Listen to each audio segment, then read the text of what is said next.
अमर सिंह एक शहर में दर्जी की दुकान चलाता था। उसकी 5 बेटियां थीं। अमर सिंह एक बेटा चाहता था, जिसके कारण 5 बेटियों को जन्म देने के बाद उसकी पत्नी का देहांत हो गया। अमर सिंह अपनी बड़ी बेटी शकुंतला को चाहता था, बाकी चारों से नफरत करता था। एक दिन अमर सिंह घर पर आया और वह घर पर आकर बैठ गया। तभी शकुंतला उसके पास आई। पापा, आप बहुत परेशान लग रहे हैं, क्या बात है? अमर सिंह: बेटा, मैं इतनी थोड़ी सी कमाई में तुम सबकी शादी कैसे करूँगा, यही सोचकर परेशान हूँ। भगवान या तो मुझे उठा ले या इन चारों को, जिन्हें देखकर मेरा खून जलता रहता है। शकुंतला: पापा, आप ऐसा मत कहिए।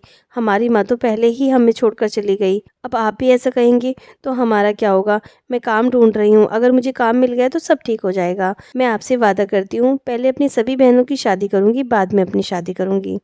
अमर सिंह: बेटी, मुझे पता है तू बहुत समझदार है, बस तुझे ही देखकर मैं जिंदा हूँ। अमर सिंह की चारों लड़कियां सुमन, रश्मि, चंचल और सबसे छोटी भावना यह सब सुन रही थी। अमर सिंह अपने कमरे में चला गया।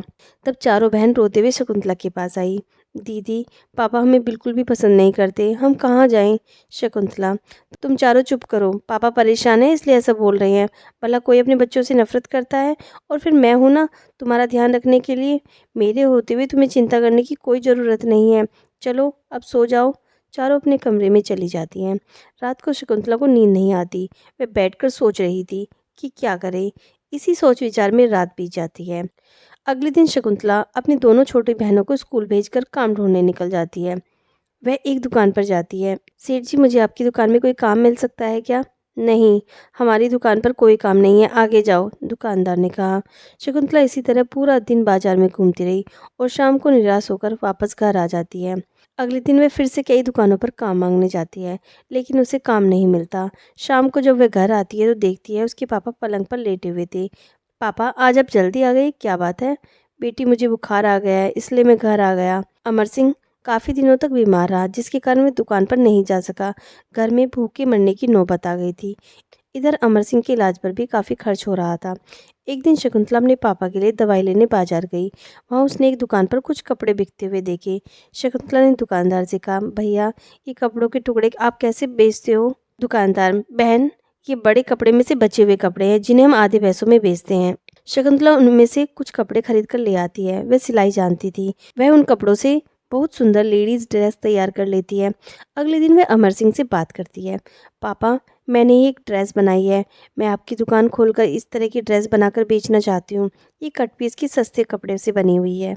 अमर सिंह: बेटी, जो तुझे ठीक लगे वो कर ले, मैं तो लाचार हूँ। शकुंतला सुमन और रश्मि के साथ जाकर दुकान खोलती है और वह ड्रेस दुकान पर सजा देती है। उसके बाद दोनों बहनों को दुकान पर छोड़कर उसी कट पीस की दुकान पर जाती है। वहाँ से कुछ और कपड़े खरीद कर दुकान पर वापस आ जाती है। सुमन: दीदी, वह ड्रेस हमने 800 रुपये में बेच दी। शकुंतला: अरे वाह, वह तो केवल 100 रुपये में तैयार हो गई थी। चलो, मैं और कपड़े लेकर आती हूँ, फिर से इसी तरह की ड्रेस बनाएंगे। शकुंतला, सुमन और रश्मि मिलकर ड्रेस बनाने लगती हैं। उनकी ड्रेस ग्राहकों को बहुत पसंद आती है और हाथों हाथ बिक जाती है। तीनों बहनों ने उसी दुकान को बुटीक में बदल दिया। चंचल और भावना घर पर अमर सिंह को संभालती थी। इसी तरह समय बीत रहा था। एक दिन एक लेडीज दुकान पर आई। मेरा नाम कोमल है, मैं एक फैशन डिजाइनर हूँ। तुम्हारी ड्रेस मुझे बहुत पसंद है। मैं चाहती हूँ तुम यह काम आगे बढ़ाओ। इसके लिए मैं तुम्हें 1000 ड्रेस का ऑर्डर दे रही हूँ। यह लो 5 लाख रुपए, इससे फैक्ट्री लगा लो। शकुंतला: लेकिन मैडम, हम इतना कैसे कर पाएंगे? लेडीज: तुम इसकी चिंता मत करो, कल से मेरे ऑफिस से कुछ लोग आएंगे, वो तुम्हारी पूरी फैक्ट्री लगवा देंगे। 15 दिन बाद शकुंतला की फैक्ट्री शुरू हो जाती है। उसे और जगह से भी ऑर्डर मिलने लगते हैं।